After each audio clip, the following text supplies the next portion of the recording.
अस्सलाम वालेकुम जी। आज का लेक्चर हमारा इस्कीमिक हार्ट डिजीज़ के ऊपर है।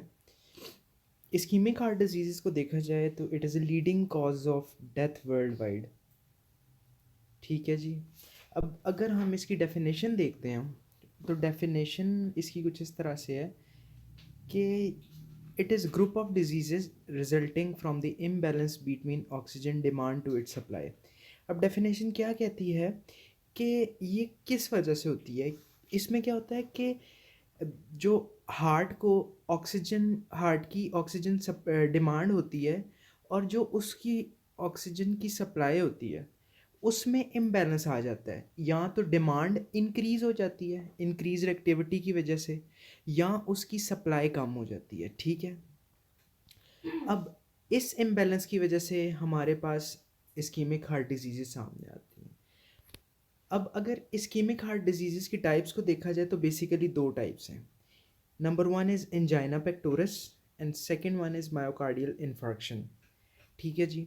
अब एंजाइना पेक्टोरस को जब हम देखते हैं तो एंजाइना पेक्टोरस जो है ये दोनों ही इम्बैलेंस हैं। ठीक है। Oxygen demand to oxygen supply में। ठीक है जी।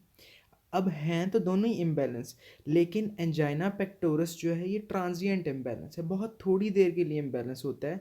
पेशेंट टिपिकल चेस्ट पेन के साथ आता है, लेकिन जब उसको टिपिकल चेस्ट पेन होती है एक्सर्शन पे होती है।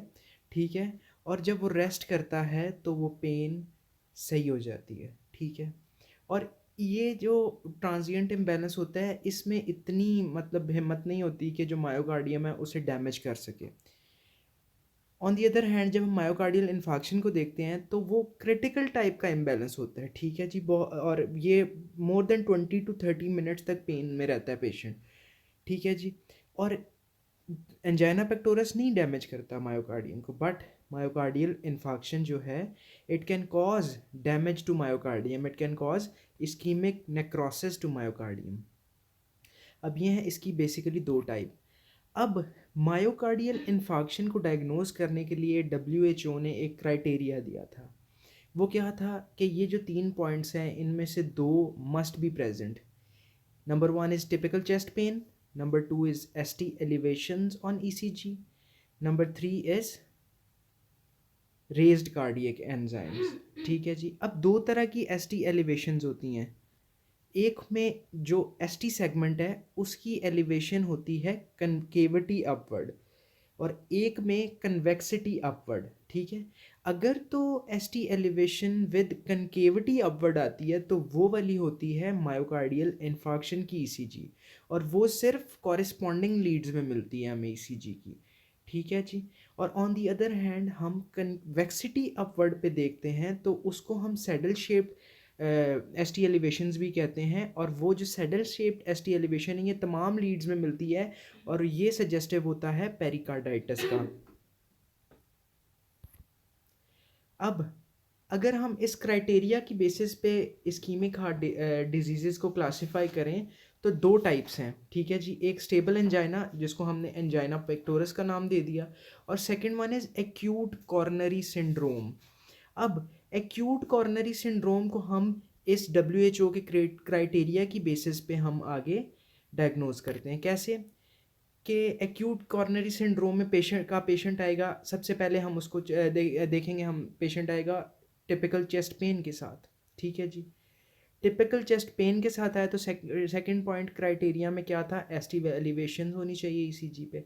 अगर तो ST एलिवेशंस ECG पे हमारे पास प्रेजेंट है देन वो कौन सा MI हो जाएगा, क्योंकि दो पॉइंट्स फुलफिल कर रहा है तो वो कौन सा MI हो जाएगा, ST एलिवेशन MI। अगर ST एलिवेशन प्रेजेंट नहीं होंगी ECG पे तो फिर हम जाएंगे थर्ड पॉइंट की तरफ जो है कार्डियक एंजाइम्स। अब हम कार्डियक एंजाइम्स अगर चेक करेंगे और कार्डियक एंजाइम्स नॉर्मल होगा तो उसको हम क्या कहेंगे, अनस्टेबल एंजाइना। ठीक है। अब अनस्टेबल एंजाइना भी होगा तो उसको भी हम एक्यूट कॉर्नरी सिंड्रोम की लाइंस पे ट्रीट करते हैं। ठीक है जी। और अगर कार्डियक एंजाइम रेज्ड हमारे पास मिलते हैं तो वो कौन सा हो जाएगा, क्योंकि दो दो पॉइंट्स फुलफिल हो रहे हैं, टिपिकल चेस्ट पेन भी है और कार्डियक एंजाइम्स रेज्ड भी हैं, तो वो होगा non ST elevation MI N STEMI. ठीक है जी। अब इसके अलावा हमने एक और ईसीजी में चीज़ देखनी होती है, वो होती है पैथोलॉजिकल क्यू वेव। अब पैथोलॉजिकल क्यू वेव तो हर ईसीजी में प्रेजेंट होती है, ठीक है जी, लेकिन Q wave, pathological Q wave क्या होती है कि ये आर वेव की जो हाइट होती है ईसीजी पे, उस हाइट उसकी 25% हो, ठीक है जी। अब अगर तो पैथोलॉजिकल क्यू वेव प्रेजेंट है then it suggest transmural MI. अब ट्रांसम्यूरल एमआई से क्या मुराद है, फुल थिकनेस एमआई। जो पूरा मायोकार्डियम होता है ये फुल थिकनेस में इन्फाक्ट हुआ होता है, ठीक है जी, इसकी पूरी की पूरी थिकनेस इन्फाक्ट हुई होती है। और अगर पैथोलॉजिकल क्यू वेव प्रेजेंट नहीं है देन इट इज़ सब एंडोकार्डियल एमआई। मुराद के पार्शियल थिकनेस जो होती है एंडोकार्डियम की वो हमारे पास इन्फाक्ट हुई होती है। अब जितने भी चेंजेस होते हैं ईसीजी पे मायोकार्डियल इन्फाक्शन के, वो मायोकार्डियल इन्फाक्शन के बाद सही हो जाते हैं, ठीक है, रिवर्ट हो जाते हैं, accept pathological Q wave.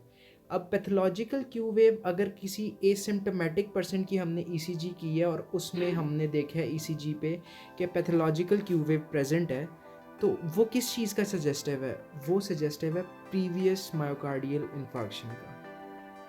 That's it with the classification of ischemic heart diseases. Thank you so much.